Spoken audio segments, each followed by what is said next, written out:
సుధాకర్ రెడ్డి గారు నమస్తే. నమస్తే అండి అశోక్ గారు, మీకు వెంకటరెడ్డి గారికి, అంబటి గారికి, కృష్ణాంజనేయులు గారికి.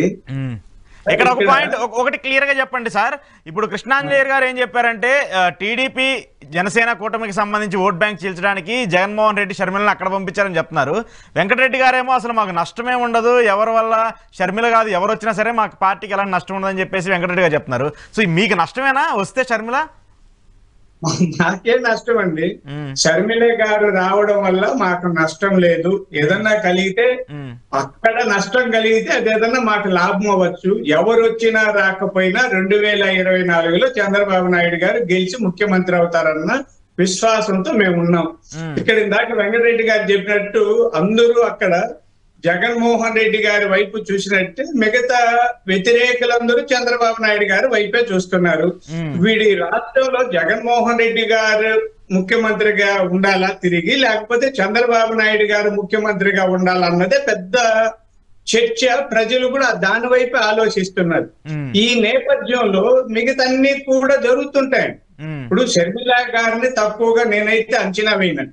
ఎందుకంటే తెలంగాణలో ఆమె పోటీ చేయలేకపోయినంత మాత్రాన ఇక్కడ పనికిరారు అని ఎవరు చెప్పలేరు. ఎందుకంటే తెలంగాణలో వైఎస్ఆర్ పార్టీ పోయినా కూడా ఏం చేసేది లేదు, తెలుగుదేశం ఏం పోటీయే చేయలేదు.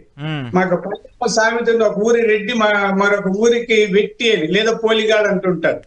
తెలంగాణ ప్రజలు ఆంధ్రప్రదేశ్ నుంచి వెళ్ళిన వాళ్ళని స్వీకరించలేదు, వాళ్ళు యాక్సెప్ట్ చేయలేదు. కాబట్టి ఆమె పరిస్థితులు అక్కర్లేదు. ఇక్కడ కొంత మేరకైనా వైఎస్ఆర్ పార్టీలో కొంత వ్యతిరేకంగా ఇప్పుడు టికెట్లు ఇవ్వలేని వాళ్ళు, టికెట్ రాని వాళ్ళు ఇంకేదైనా కారణముతో బయటికి వస్తే టీడీపీ లేక రాలేని వాళ్ళకి అక్కడ ఒక శిబిరం దొరుకుతుందండి, కాంగ్రెస్ శిబిరం.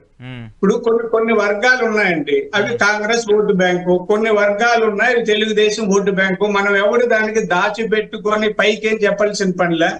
ఈ వర్గాల పునరేకీకరణ జరిగే సమయంలో ఎవరు ఎలా వెళ్తారో చూడాలి. మనం చేపలు పడ్డానికి ఒక ఎర వేస్తే ఒక ఎరకు ఒకటి తగలచ్చు, ఇంకోటి లేదా ఒక వల వేస్తే సన్న చేపలు జారిపోవచ్చు, చాలా పెద్ద చేపలు తెంపుకోవచ్చు, సరిపోయే చేపలు పడవచ్చు. జల్లెడు పడితే కూడా అంతే. కాబట్టి రాజకీయాల్లో ఈ వలలో జల్లెళ్ళు పడడం, గాలాలు వేయడం ఇవి సహజం. ఇక్కడ ఆంధ్రప్రదేశ్ లో క్యాడర్ బేస్డ్ పార్టీల కంటే మాస్ బేస్డ్ పార్టీలు ఎక్కువ సక్సెస్ అవుతున్నాయి అనేది నా అంచనా తొలి నుంచి. ఇప్పుడు క్యాడర్ బేస్డ్ పార్టీలు అంటే కార్యకర్తల ఆధారంగా పనిచేస్తున్న సిపిఐ, సిపిఎం, కమ్యూనిస్టు పార్టీలు కానీ. మీది కూడా క్యాడర్ బేస్డే అండి. ఎవరండి? మీది టీడీపీ కూడా క్యాడర్ బేస్డే కదా. టీడీపీకి ఉన్నంత క్యాడర్ ఏ పార్టీకి లేదు ఇప్పుడు. సార్ నేను చెప్తా వినండి సార్, నేను చెప్తా. మా క్యాడర్ బేస్డ్ అని తెలుసు, మాది మిక్స్డ్ బేస్డ్ అండి. Cadre based, mass based. ఇప్పుడు మాస్ లో చంద్రబాబు నాయుడు గారు కానీ మాదంతా కేడర్ ఏం చేస్తామంటే కార్యకర్తలు నిర్మాణం చేసి మాస్ లో మా నాయకుడిని ఎస్టాబ్లిష్ చేసే క్లాస్ పార్టీ. మాస్ అన్ని ఉంటాయి. అంటే ఇప్పుడు లోకేష్ మాసు, చంద్రబాబు నాయుడు క్లాస్ అంటారు. అట్లే లేదు, ఇద్దరు మాసే అండి. కార్యకర్తలు ఇప్పుడు సూపర్ క్లాస్ అయ్యారండి. ఇప్పుడు మా లోకేష్ గారు పాదయాత్ర అనంతరం ముగింపు సభలో ఆయన మాట్లాడినప్పుడు ఎవరన్నా చూస్తే